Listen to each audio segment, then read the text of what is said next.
허름한 옷차림의 한 할머니가 명품 매장의 유리문을 밀고 들어섰습니다. 빛나는 샹들리에 아래 정갈하게 진열된 명품들 사이로 할머니의 모습이 어색하게 떠올랐습니다. 직원들의 시선이 차갑게 따라왔습니다. 여긴 아무나 올 수 있는 곳이 아니에요. 이거 몇백만 원짜리인데 함부로 만지시면 안 돼요. 하지만 단 몇 분 후 이 매장 안의 모든 상황은 완전히 뒤바뀌게 됩니다. 왜냐하면 그 할머니에게는 아무도 모르는 비밀이 하나 있었기 때문입니다. 이 이야기 끝까지 놓치지 마세요. 제 이름은 김순자입니다. 올해 76입니다. 40년 전 저는 아주 작은 추어탕집을 열었습니다. 서울 변두리 허름한 간판에 테이블 4-5개가 전부인 그런 가게였습니다. 장사 첫날 아침이 지금도 생생합니다. 새벽 5시부터 일어나 솥에 국물을 끓이면서도 마음이 덜컥 내려앉았습니다. 과연 손님이 올까? 이 나이에 장사를 시작한 게 무모한 일이었나? 그런데 오전 11시쯤 첫 손님이 들어오셨습니다. 작업복을 입은 아저씨 한 분이었는데요. 추어탕 한 그릇을 시키고 앉으셨습니다. 저는 떨리는 손으로 정성껏 끓인 추어탕을 내어드렸습니다. 그분이 국물을 한 숟갈 떠서 입에 넣으시더니 잠시 멈추셨어요. 그러고는 저를 바라보며 말씀하셨습니다. 아주머니, 이 집 국물은 참 깊네요. 그 한마디가 저에게는 세상을 다 얻은 것 같았습니다. 가슴이 뜨거워지면서 눈물이 핑 돌았어요. 아, 내가 제대로 한 건가 보다. 이 길이 맞나 보다. 그날 이후로 저는 새벽마다 어김없이 시장에 나가고 불 앞에서 종일 서서 정성껏 국물을 끓였어요. 그렇게 손님 한 분 한 분을 정성껏 모시는 게 제 방식이었습니다. 반찬이 마음에 드시면 한 접시 더 가져다 드리고 국물이 모자라면 더 끓여서 드렸지요. 사장님, 이러시면 손해 아니세요? 손님이 배불리 드시는 게 제일 큰 이익입니다. 손님 한 분 한 분의 만족이 저에게는 그 어떤 이익보다 소중했거든요. 그렇게 정성을 다하다 보니 소문이 나면서 손님들이 늘어났어요. 하지만 저는 제 자신에게는 늘 검소했습니다. 새 옷을 샀거나 좋은 음식점에서 외식을 하는 대신 그 돈으로 작은 땅을 1평, 2평씩 모았어요. 사람들은 그렇게 악착같이 모아서 뭐해? 했지만 저는 꿋꿋이 제 방식을 지켰습니다. 세월이 흘러 그 땅이 건물이 되었고 가게도 커졌습니다. 결국 추어탕 하나로 시작해서 직원 100명을 거느리는 큰 사업을 하게 되었어요. 그렇게 40년을 묵묵히 달려왔습니다. 작은 추어탕집은 이제 직원 100명, 연매출 500억 원의 사업으로 자랐지요. 저에게 직원들은 자식이나 다름없습니다. 100명이 넘는 사람들이 저를 믿고 일하는데 제가 챙기지 않으면 누가 챙기겠어요. 홀 매니저는 갓 결혼한 신혼부부라 살림살이가 넉넉하지 않고 주방장은 아이 둘을 키우며 학비 걱정이 많고 이렇게 하나하나 다 제 가슴에 담고 있습니다. 그래서 명절이 다가오면 늘 백화점에 갔습니다. 한우 세트, 과일 세트, 건강식품 수백 박스를 주문해서 직원들에게 나눠줬어요. 거래처 사장님들에게도 친척들에게도 빠짐없이 챙겼습니다. 그렇게 수십 년을 이어오다 보니 어느새 저는 백화점의 최상위 VVIP 고객이 되어 있었습니다. 전담 매니저가 생기고 특별한 행사 초대장이 오고 VIP 라운지 이용권까지 받았어요. 하지만 정작 저 자신을 위해서는 뭐 하나 제대로 산 적이 없었습니다. 지난 추석 준비 때였습니다. 백화점에서 선물을 사서 주는데 평소보다 친한 직원 하나가 웃으며 말했어요. 사장님은 저희를 이렇게 챙겨주시면서 정작 본인 건 하나도 안 사시네요. 이제는 사장님 것도 하나 챙기셔야죠.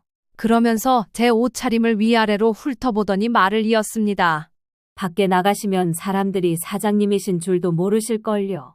농담처럼 건넨 말이었지만 제 마음에 오래 남았습니다. 그날 저녁 집에 돌아와 거울을 봤어요.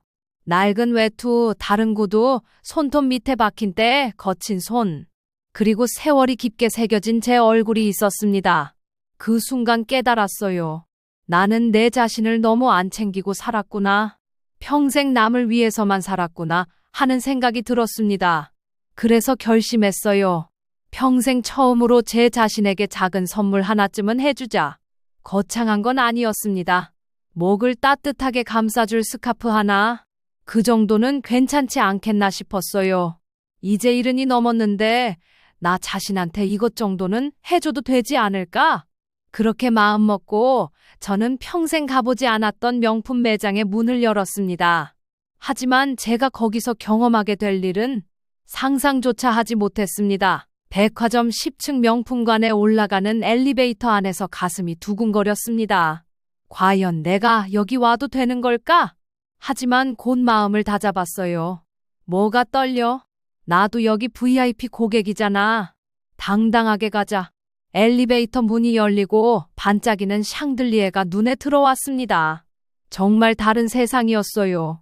대리석 바닥, 우아한 인테리어, 계산대마저 예술품처럼 보였습니다. 저는 조심스럽게 스카프 코너로 걸어갔습니다. 진열장 안에 곱게 접힌 스카프들이 보였어요. 색깔도 고급스럽고 만져보고 싶을 정도로 부드러워 보였습니다. 하나쯤은 가져도 되겠지? 그 순간만큼은 정말 설레었습니다. 평생 처음으로 나 자신을 위한 선물을 고르고 있다는 기분에. 하지만 이 설렘은 오래가지 못했습니다. 매장에 들어서자마자 직원들의 시선이 느껴졌습니다. 처음에는 신경 쓰지 않으려 했어요. 뭐 당연하지. 새로운 손님이 들어왔으니까. 하지만 그 시선이 조금 이상했습니다. 환영하는 눈빛이 아니라 경계하는 듯한. 한 직원이 동료와 속삭이는 소리가 들렸어요. 저런 차림으로 왜 여길 들어왔대? 좀 이상하지 않아? 저는 가슴이 덜컹했지만 모른 척했습니다. 설마 내가 잘못 들었겠지. 스카프 진열장 앞에서 구경하고 있는데 직원 한 명이 다가왔습니다. 실례지만 뭐 찾으시는 거 있으세요? 목소리 톤이 평소 VIP 라운지에서 듣던 것과는 달랐어요. 차갑고 조금은 귀찮아하는 듯한. 저는 정중히 말했습니다. 스카프 하나 좀 보려고 하는데요. 그 직원은 제 옷차림을 위아래로 훑어보더니 말했어요. 여기 제품들이 좀 비싼 편인데요.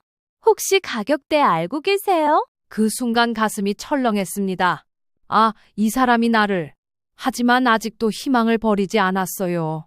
네, 괜찮습니다. 그냥 한번 보여주시면 이때 제가 돌아서야 했을까요? 하지만 그때의 저는 아직 몰랐습니다. 다른 직원이 옆에 와서 첫 번째 직원의 귀에 뭔가 속삭였습니다. 그러고는 두 사람 다 저를 쳐다보면서 고개를 끄덕였어요. 그들의 표정에서 결론이 난 것 같았습니다. 저 할머니는 여기 올 사람이 아니야. 주변 손님들도 슬금슬금 저를 쳐다봤습니다. 명품백을 든 부인들, 깔끔한 정장 차림의 남성들. 그들 사이에서 제 모습이 얼마나 어울리지 않는지 거울을 보지 않아도 알 수 있었습니다. 하지만 저는 끝까지 버텨보려 했어요. 나도 여기 고객이야. 당당해야 해. 그때까지는 제가 곧 당하게 될 모욕이 얼마나 클지 몰랐습니다. 저는 다시 한번 정중히 말했습니다. 스카프 하나만 좀 보여주시겠어요? 구매할 생각이 있어서 온 건데요. 그러자 젊은 여직원이 코웃음을 치며 말했습니다. 할머니, 이거 몇백만 원짜린데요. 할머니가 사실 수 있는 그런 가격대가 아니에요. 순간 머리가 하얘졌습니다. 뭐지? 나를 무시하는 건가? 나는 이곳에 분명히 고객으로 들어왔는데 왜 죄인처럼 서 있어야 하나? 저는 꾹 참고 다시 말했어요. 그냥 한 번만 보여주실 수는 없을까요? 보시면 뭐해요? 어차피 못 사실 텐데. 다른 직원이 끼어들었습니다. 맞아요. 괜히 시간만 낭비하게 되잖아요. 그때 첫 번째 직원이 제 손을 뚫어지게 보더니 얼굴을 찡그렸습니다. 그리고 손이 이렇게 거칠어서 스카프 만지시면 올이 다 나가요. 이거 할머니가 절대 못 사는 금액의 명품이라고요. 함부로 만지시면 안 돼요. 그 말에 제 손이 움찔하며 저도 모르게 뒤로 물러났습니다. 평생 국물 끓이고 설거지하고 밥 짓느라 굳은 살이 박이고 거칠어진 제 손. 새벽마다 찬물에 담그고 뜨거운 솥을 잡으며 일군 제 삶의 흔적을 더럽다고 말하는 게 아니겠습니까? 그 순간 가슴이 철렁 내려앉으며 숨이 턱 막혔습니다. 저는 떨리는 목소리로 물었습니다. 저는 그냥 사려고 본 건데요. 제 손이 그렇게 더럽습니까? 직원은 눈빛조차 피하지 않고 문 쪽을 가리켰습니다. 할머니, 괜히 민폐 끼치지 마시고 그냥 나가세요. 여기는 할머니가 올 곳이 아니에요. 민폐. 그 단어가 제 가슴을 칼로 찌르는 것 같았습니다. 주변 손님들도 웅성거리기 시작했어요. 어머, 저러니까 창피하지. 왜 저런 분이 명품 매장에 들어왔을까? 좀 눈치 있게 나가시지. 저는 그 시선 하나하나가 비수처럼 꽂히는 걸 느꼈습니다. 쥐구멍이 있다면 숨고 싶었습니다. 평생 새벽마다 시장에 나가고 불 앞에서 땀 흘리며 일하고 직원들 챙기느라 제 몸을 돌보지도 못했던 그 모든 세월이 민폐라는 말 한마디 앞에서 아무 의미도 없는 것처럼 느껴졌습니다. 내가 뭘 잘못했지? 내가 누구한테 피해를 준 거지? 하지만 아무 말도 나오지 않았어요. 목구멍이 막힌 것처럼, 숨이 막히는 것처럼 저는 그대로 굳어선 채 떨리는 손을 꼭 움켜쥐었습니다. 이 순간이 제 인생에서 가장 초라하고 비참했던 순간이었습니다. 하지만 이야기는 여기서 끝나지 않습니다. 제가 그렇게 얼어붙어 서 있던 바로 그때 매장 입구 문이 활짝 열리며 누군가 급하게 들어왔습니다. VVIP 전담 매니저였습니다. 키가 크고 깔끔한 정장 차림의 그 매니저는 매장 안을 둘러보다가 저를 발견하곤 눈이 휘둥그레졌어요. 그리고는 거의 뛰다시피 해서 제게 달려왔습니다. 고객님, 여기 계셨군요. 매니저는 제 두 손을 공손히 붙잡으며 말했어요. 제가 직접 모셔야 했는데 정말 죄송합니다. 연락을 못 받아서. 매장 안이 순식간에 조용해졌습니다. 직원들의 표정이 사색이 되었고 손님들도 무슨 일인가 싶어 주목했어요. 매니저가 목소리를 높이 직원들을 향해 말했습니다. 이분이 누군지 아십니까? 우리 백화점에서 가장 중요한 고객님이십니다. 그리고 더 큰 소리로 이어갔어요. 우리 백화점 VIP 등급 중에서도 최고이신 분을 어떻게 이렇게 대할 수 있습니까? 직원들의 얼굴색이 완전히 변했습니다. 아까까지 저를 업신여기던 그 젊은 직원은 입을 벌린 채 말을 못했어요. 주변 손님들도 술렁였습니다. 저분이 VIP라고? 조금 전까지 비웃음이 가득했던 그 시선들이 순식간에 놀라움과 당혹감으로 바뀌었습니다. 이것이 바로 진실의 힘이었습니다.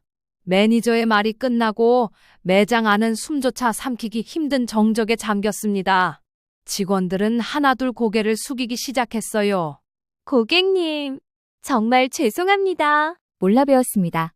그런데 그때 제 손을 거칠다고 했던 그 젊은 직원이 눈물을 글썽이며 떨리는 목소리로 말했습니다. 고객님, 제가 손이 거칠다고 말한 게 제 입에서 그런 말이 나왔다니 정말 부끄럽습니다. 그 직원의 목소리가 점점 작아졌어요. 그 손으로 얼마나 많은 일을 하셨을 텐데.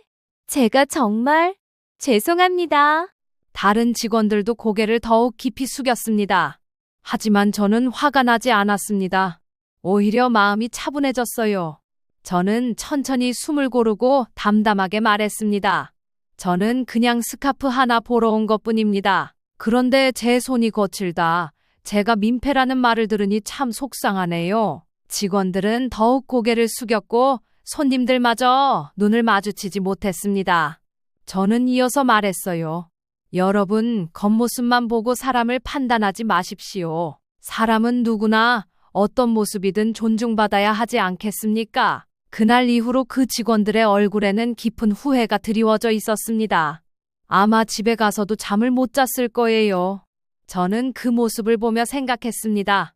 저 사람들도 젊어서 철이 없는 것뿐이겠지? 하지만 동시에 이런 생각도 들었어요. 겉모습으로 사람을 판단하는 것이 얼마나 위험한 일인지를, 그 순간의 판단이 한 사람의 마음에 얼마나 깊은 상처를 남기는지를, 이런 일이 또 일어나지 않았으면 좋겠습니다. 그날 저는 결국 스카프를 샀습니다. 매니저가 정중히 안내해 주었고 직원들은 극진히 모셨어요. 하지만 정작 중요한 건 스카프가 아니었습니다. 집에 돌아와서 그 스카프를 목에 둘러보는 순간 부드러운 실크가 제 목을 감싸며 전해주는 따뜻함이 마치 제 삶 전체가 존중받는 기분이었어요. 거울 속 제 모습을 바라보니 눈물이 핑 돌았습니다. 스카프 때문이 아니라 제 마음이 달라졌기 때문이었습니다. 나도 나 자신을 사랑해야 하는구나. 나도 나 자신에게 따뜻해야 하는구나. 70평생 남을 위해서만 살다가 처음으로 저 자신을 돌아본 순간이었어요. 그 스카프를 목에 두른 채로 저는 제 인생을 다시 생각해 봤습니다. 이 거친 손, 이 낡은 옷, 이 주름진 얼굴. 그 모든 것이 제가 살아온 증거이자 자랑스러운 흔적이라는 걸 깨달았습니다. 저는 평생 밥을 팔며 살았습니다. 새벽에 장 보러 나가서 불 앞에 서서 국물을 끓이고 손님을 맞이하며 살았지요. 그 긴 세월 동안 제가 배운 것이 있다면 사람이 사람답게 사는 길은 멀리 있지 않다는 겁니다. 상대가 누구든 가진 게 많든 적든 똑같이 존중받아야 한다는 것. 그게 제가 밥 한 그릇, 국 한 숟갈을 팔면서 깨달은 진리였습니다. 그날 명품 매장에서 저를 무시했던 그 직원들.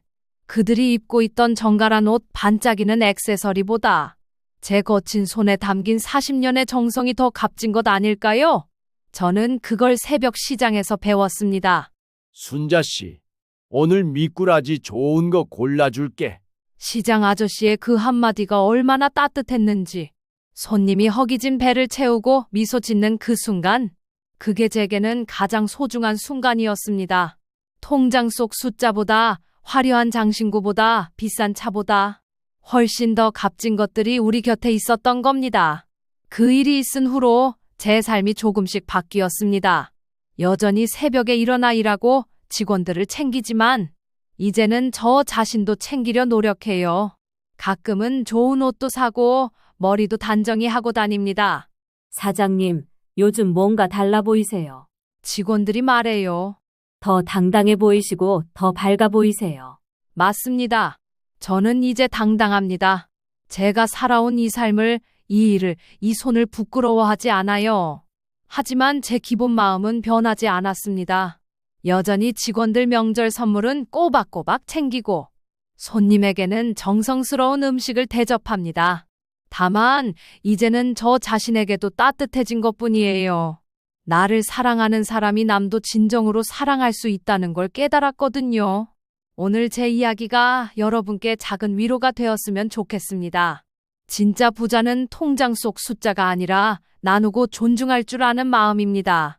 진짜 명품은 매장에서 파는 게 아니라 우리의 따뜻한 마음입니다. 이 이야기가 도움이 되셨다면 좋아요와 구독 눌러주세요. 여러분은 어떤 부자이십니까?